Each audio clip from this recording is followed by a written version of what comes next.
Au nom du Père et du Fils et du Saint-Esprit, ainsi soit-il.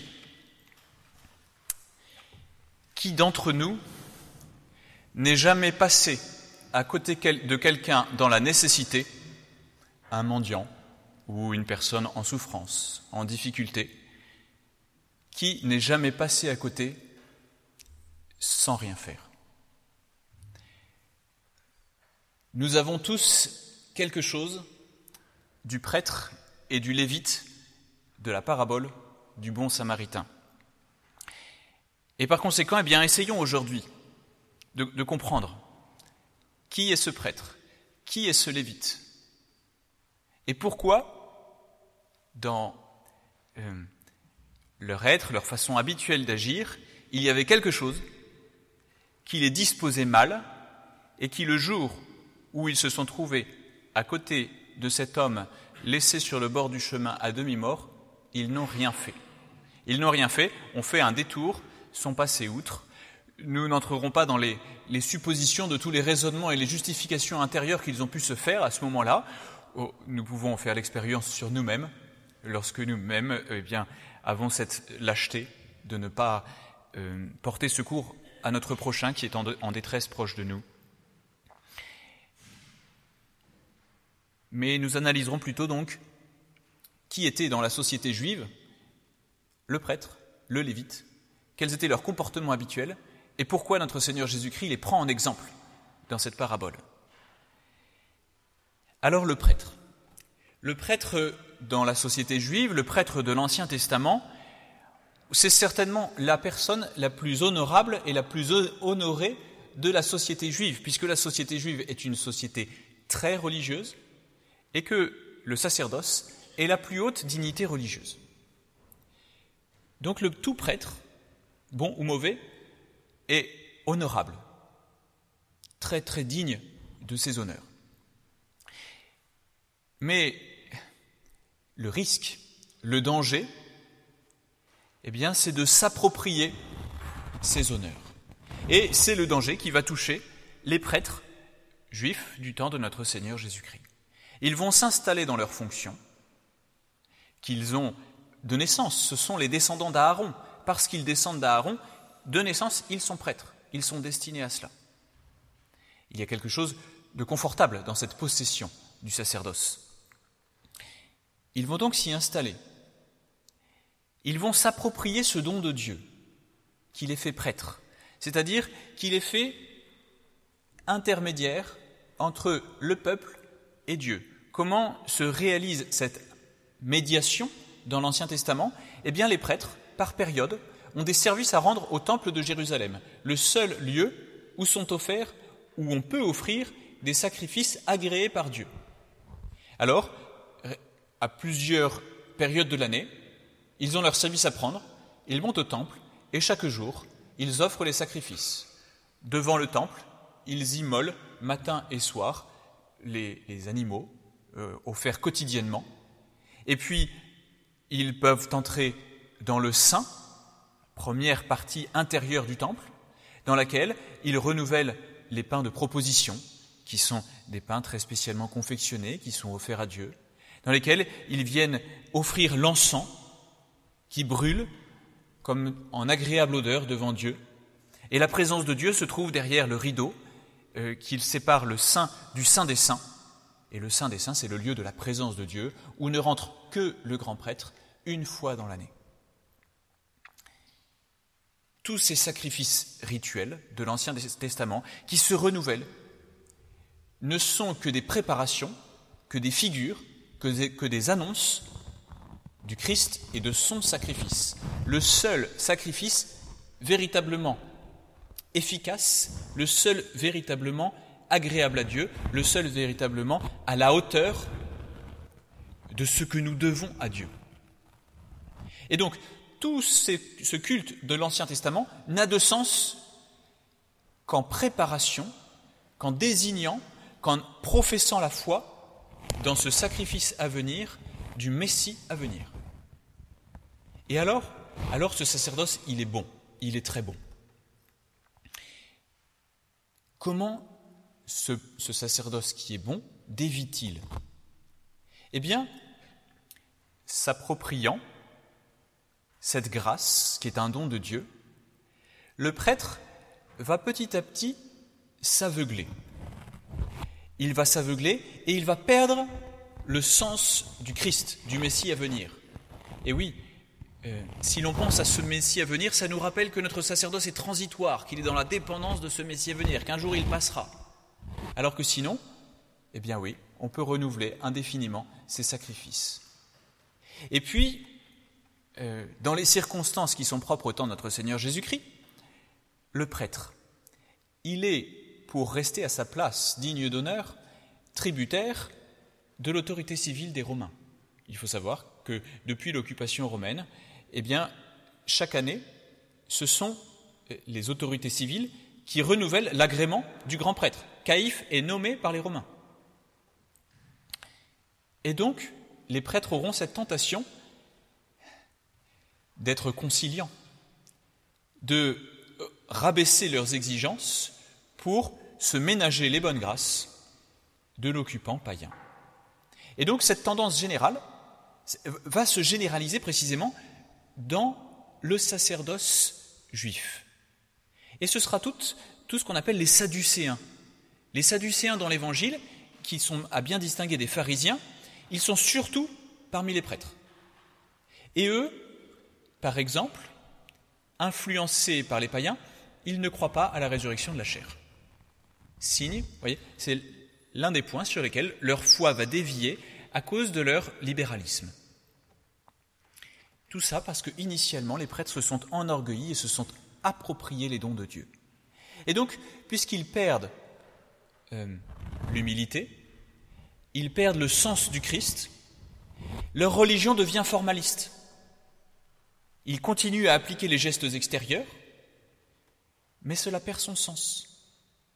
Ils continuent à pratiquer religieusement avec tout l'encens, avec tout le faste de la liturgie de l'Ancien Testament, mais ils méritent ce reproche formulé par Isaïe déjà: « Ce peuple m'honore des lèvres, mais son cœur est loin de moi. » Finalement, ils ont la foi, ils ont la pratique religieuse, mais c'est une coquille vide, parce qu'ils ont perdu le sens du Christ. Le Christ, c'est-à-dire le Messie, le Sauveur à venir, celui qui est annoncé depuis la chute et dont l'annonce est renouvelée par tous les prophètes de l'Ancien Testament, le Christ n'est plus le cœur de leur vie religieuse. Le Christ n'étant plus le cœur de leur vie religieuse, ils en perdent le sens même de la loi. Ils en perdent le sens de la charité. Et donc, fiers d'eux-mêmes, satisfaits d'eux-mêmes, suffisants, installés dans leurs fonctions, ils n'ont pas besoin de cet homme à demi-mort au bord du chemin. Ils n'ont rien à voir avec lui. Et peut-être même qu'ils se justifient en se disant que s'ils touchent au sang de cet homme blessé, peut-être de ce pécheur, ils vont contracter une impureté légale qui leur empêchera d'offrir le sacrifice. Et en cela, ils oublient cette parole de notre Seigneur Jésus-Christ. Si tu vas à l'autel, mais qu'en approchant de l'autel, tu te rappelles que ton frère a quelque chose contre toi, laisse là ton offrande, va t'excuser auprès de ton frère, et ensuite seulement reviens pour offrir ton sacrifice. Parce que sinon, ton sacrifice est faux, il est menteur, il est vide de sens. Vide de sens parce qu'il a perdu le sens du Christ et qu'il a perdu le sens de la charité. Nous aussi, lorsque nous perdons ce sens de la charité, dans le fond, c'est parce que le Christ n'est pas la vie de notre âme.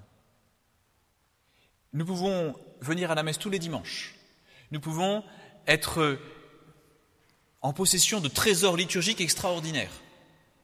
Si le Christ n'est pas la vie de notre âme, si notre vie intérieure n'est pas à la hauteur de notre foi et de notre pratique extérieure, nous nous orgueillissons et nous perdrons la charité, sans même nous en rendre compte. Quelle est la différence entre le lévite et le prêtre ? Ce sont deux personnages bien différents dans la société juive de notre Seigneur Jésus-Christ. Le lévite n'est pas descendant d'Aaron, mais c'est un membre de la tribu de Lévi. Cette tribu, elle aussi, elle est vouée au culte de Dieu. Mais elle a un rôle, en tout cas ceux qui ne sont pas prêtres, ont un rôle secondaire. Ils peuvent avoir un rôle de chantre dans la liturgie, ils peuvent avoir un rôle de sacristain, mais principalement, au temps de notre Seigneur Jésus-Christ, leur principale fonction, leur principale tâche, c'est d'étudier la loi. Ils étudient dans les moindres détails la loi donnée par Dieu sur le mont Sinaï à Moïse, une loi qui dépasse bien largement les 10 commandements que nous connaissons. C'est un ensemble très vaste de prescriptions morales, légales, rituelles, et tout cela, ils le connaissent par cœur, sur les bouts des toits. Ils sont capables de les interpréter, ils connaissent tous les cas particuliers, toutes les possibles contradictions entre les lois, comment les résoudre, comment les appliquer. Ils payent la dîme, ils jeûnent 2 fois la semaine. Bref, comme si ils se rattrapaient dans la connaissance et la pratique de la loi, de ne pas avoir cette place la plus honorable dans la société juive, qu'est celle du prêtre. Les Lévites, eh bien, ce sont eux qui fournissent en majeure partie les pharisiens. Cette tendance distincte, nous le disions, des Sadducéens. Les pharisiens, ce sont les purs et durs. Ce sont ceux qui pratiquent tout à la perfection. Moralement, dans leurs actes, ils sont irréprochables. Et là aussi, ils en sont fiers.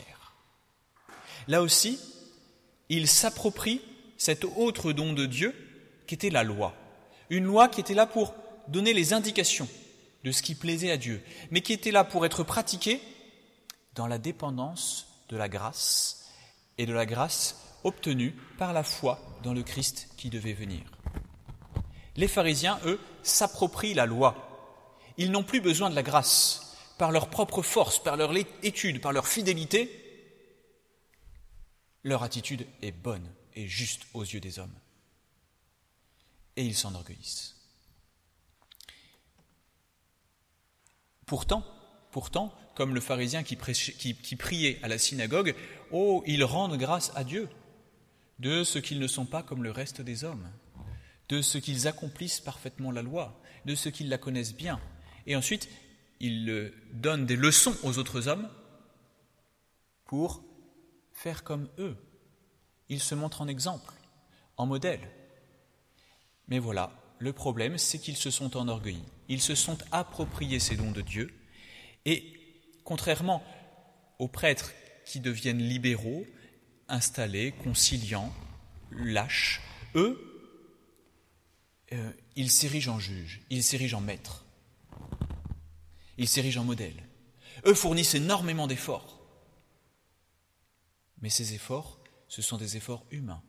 Ils ne sont plus pénétrés par le Christ. Ils ne sont plus pénétrés, par conséquent, de charité. La loi, ils la connaissent sur les bouts des doigts, mais ils ne la comprennent pas. Regardez ce pharisien qui interroge notre Seigneur Jésus-Christ. Il est capable de lui répondre le principal commandement de la loi. Tu aimeras le Seigneur ton Dieu de tout ton cœur, de toute ton âme, de toutes tes forces, de tout ton esprit, et tu aimeras ton prochain comme toi-même. Ça, il le sait par cœur. Mais ensuite, mais qui est mon prochain ? Il est incapable de le reconnaître. Il n'a plus l'intelligence. Il a la lettre, mais il n'a pas l'esprit. La lettre qui tue, mais il n'a pas cet esprit qui vivifie. Cet esprit, c'est l'esprit du Christ et c'est l'esprit de charité. Et donc, quand concrètement l'occasion de pratiquer l'amour du prochain se présente à lui, il passe son chemin.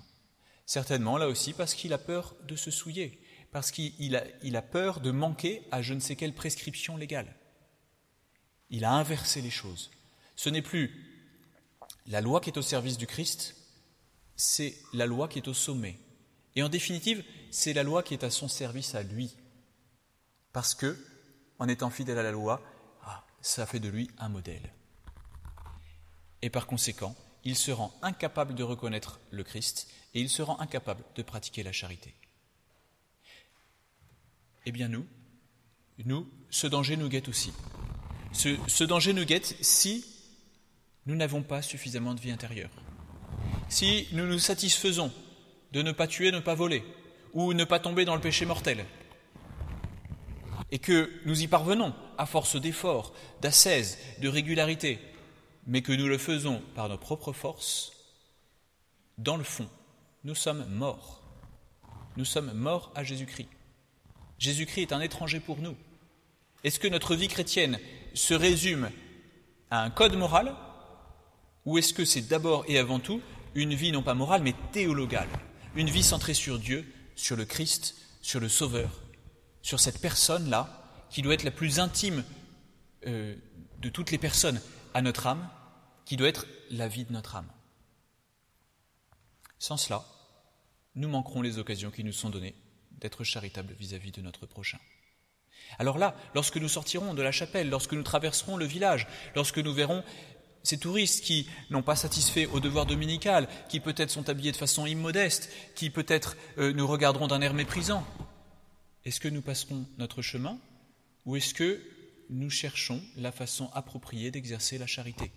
Ne serait-ce que par une salutation aimable, ne serait-ce que par un sourire, peut-être plus par le don d'une médaille miraculeuse ou je ne sais quel autre moyen d'établir le contact vers ces personnes qui sont des personnes blessées, à demi mortes, et peut sans doute de façon moins coupable que nous si nous ne pratiquons pas la charité. Le Samaritain, quant à lui, qui est un Samaritain au temps de notre Seigneur Jésus-Christ ? Un Samaritain, c'est un schismatique et un hérétique.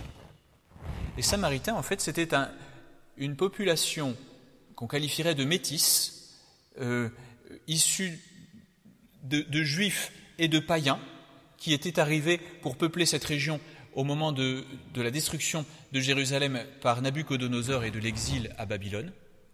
Et ils se sont construits une religion qui reprend les prescriptions essentielles de la religion juive, mais avec des mélanges de paganisme. Eux aussi, ils attendent le Messie, ils attendent le Sauveur. Souvenez-vous du dialogue de notre Seigneur Jésus-Christ avec la Samaritaine. Et peut-être même qu'ils l'attendent plus que les Sadducéens et les pharisiens. Ils sont mal renseignés, ils sont mal informés. Ils offrent leurs sacrifices non pas à Jérusalem, mais sur le mont Garizim. Leur ignorance, peut-être que l'ignorance des chefs de leur religion est coupable. Mais certainement ce bon Samaritain-là, celui qui passe à côté du voyageur, il est dans une ignorance probablement invincible. Donc, sa foi, elle est sincère, mais objectivement, elle est fausse. Sa pratique, elle est sincère, mais objectivement, elle est fausse. Mais il n'est pas coupable de cela. Et en revanche, il désire, il attend, il souhaite la venue du Messie. Et donc, aussi mal connu qu'il soit pour lui, oui, le Christ est véritablement le Sauveur qui doit venir. Il est le centre de sa religion. Et donc lui est capable de pratiquer la charité. Lui va se pencher vers cet homme à demi-mort, c'est-à-dire blessé par le péché, cet homme qui a perdu la grâce, qui a perdu la vie de l'âme. Et lui, va mettre en œuvre tous les soins. Il va verser sur lui l'huile et le vin. Il va ensuite le mettre sur son cheval, l'amener à l'hôtellerie, et puis donner à l'aubergiste de quoi veiller à ses soins jusqu'à son retour. Et c'est là où, pour comprendre jusqu'au bout le sens des gestes de ce Samaritain, il faut dépasser le sens littéral de cette parabole et, à la suite des pères de l'Église, comprendre que ce Samaritain, symboliquement, c'est le Christ lui-même.